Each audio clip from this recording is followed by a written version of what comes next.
सरदार ध्यान सिंह। सत श्री अकाल। जी सत श्री अकाल। हम भी डाइजेशन से बहुत परेशानी में थे। एलो कंटेंट्स लिए, फाइबर लिए और भी न्यूट्रिशन लिए, बहुत हमको फायदा हुआ। कब्जियत एकदम सही हो गया, सेहत भी सही है, 15 किलो वजन भी कम हुआ है। अच्छा पोषण लेने से, अच्छा खाना लेने से, खान पान बदलने से, फूड के गाइडलाइन में मेरा बहुत बेहतर है। माइग्रेन था, शुगर था और घुटना में भी काफी दिक्कत था, जो डॉक्टर हमको बोला था घुटना चेंज करने के लिए। मगर ये अच्छा हमको खाना मिला और शरीर में पोषण मिला तो हमको बहुत अच्छा लगा। 50% घुटना में हमको आराम मिला है और बहुत से अच्छे से हम चल भी रहे हैं। बहुत हम बेहतर है, मेरा रिजल्ट भी अच्छा है और मेरा फैमिली का भी रिजल्ट अच्छा है। सभी फैमिली लेते हैं। जी चलिए, बहुत अच्छी बात है। और देखिए, कहने का मतलब है कि देखिए, कभी कभी सुने होंगे आप लोग कि कोई व्यक्ति ऐसे करता है कि वो अपने शरीर में कहीं दूसरे जगह दबाता है और मुंह से गैस निकलता है। ऐसे ऐसे लोग भी होते हैं। तो कहीं ना कहीं हमारे शरीर में जो शुरुआत होती है किसी भी समस्या की, चाहे वो गैस की समस्या हो, चाहे वो हार्ट की समस्या हो, चाहे माइग्रेन की समस्या हो, हमारा बॉडी सिम्टम देता है कि आपकी बॉडी का कंडीशन सही नहीं है। और कहीं ना कहीं हम उस चीज को इग्नोर करते चलते हैं। किसी भी चीज को अगर समय पर हम उसको सही नहीं करते हैं और उसको इग्नोर करते चलते हैं, थोड़ी सी गैस बन रही है और हम उसको इग्नोर करके चलते हैं कि चलो कोई बात नहीं है भाई, थोड़ी सी गैस ही ना बन रही है,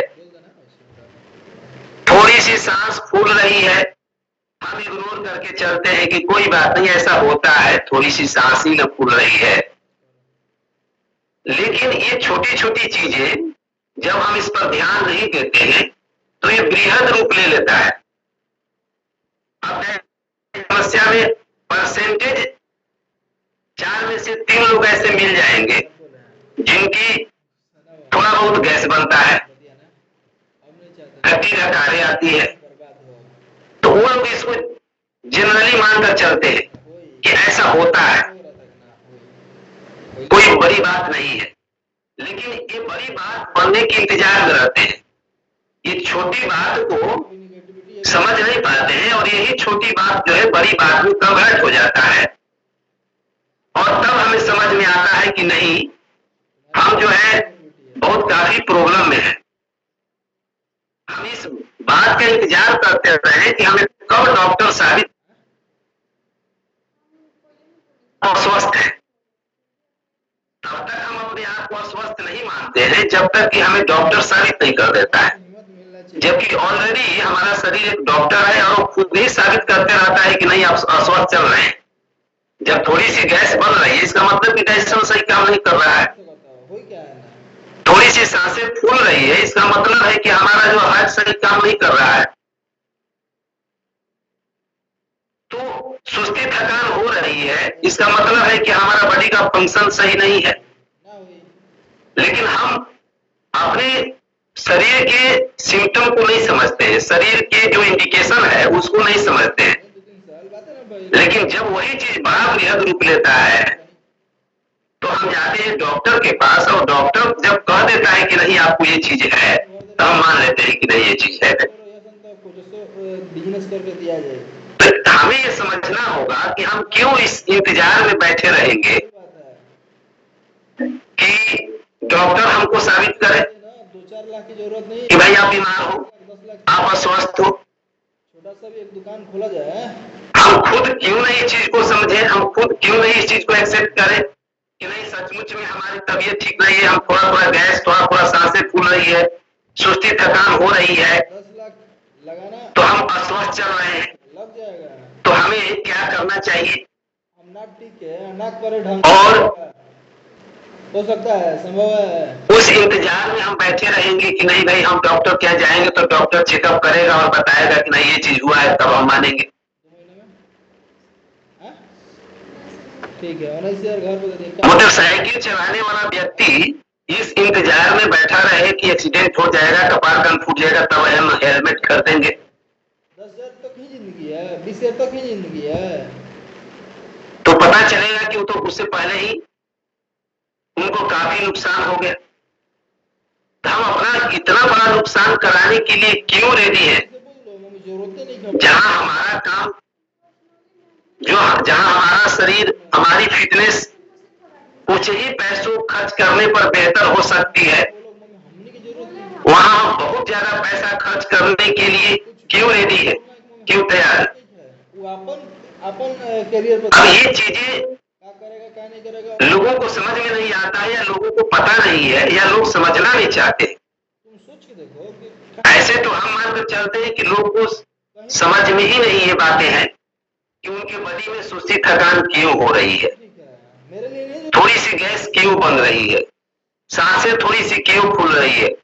हमें लगता है कि 90% लोगों को ये पता नहीं है।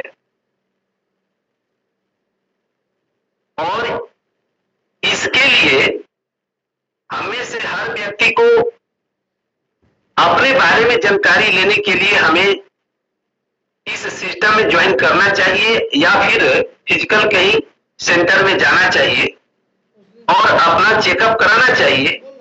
क्योंकि वो बाकी जो मेडिकल लाइन में जो चेकअप है, वो ब्लड का चेकअप करता है, लीवर का चेकअप करते हैं, शुगर का चेकअप करते हैं, लेकिन हमारा जो सेंटर में जो चेकअप होता है, जो बॉडी काउंसलिंग होता है, उसमें ये चेकअप होता है कि आपका फैट परसेंटेज कितना है, मसल परसेंटेज कितना है, बेली फैट कितना है, बॉडी फैट कितना है, हाइट कितना है, वेट कितना है, बीमार कितना है, ये सारी चीजें पता चलता है। और ये कोई बाहर में बताता नहीं है।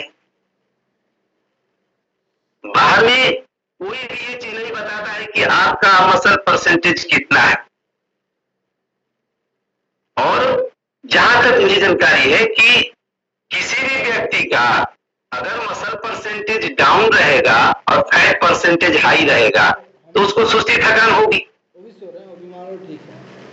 अब उसके ब्लड चेक करने से कोई इसका रिलेशन नहीं है, क्योंकि इसके बॉडी में फैट परसेंटेज बढ़ा हुआ है, मसल परसेंटेज गिरा हुआ है, और दोनों ही स्थिति में उसका डाइजेशन काम नहीं करेगा, तो सुस्ती थकान तो होगी ही। तो इस इंतजार में हमें नहीं बैठना है, और हमें जागरूक होना है इस बात के लिए कि हमारे बॉडी के अंदर जो कुछ भी हो रहा है, उसके लिए केवल एक डॉक्टर ही चिन्हित नहीं है जहां हम जाकर के केवल समझ सकते हैं कि नहीं हमारे बॉडी में क्या हो रहा है। उसके लिए ये सिस्टम भी है, और उसके लिए वो सेंटर भी है, और यहाँ भी बहुत सारी चीजें हम सीख सकते हैं, समझ सकते हैं कि क्यों हो रहा है। बहुत कम उम्र के बच्चों को भी बहुत ज्यादा मोटापा हो जाता है।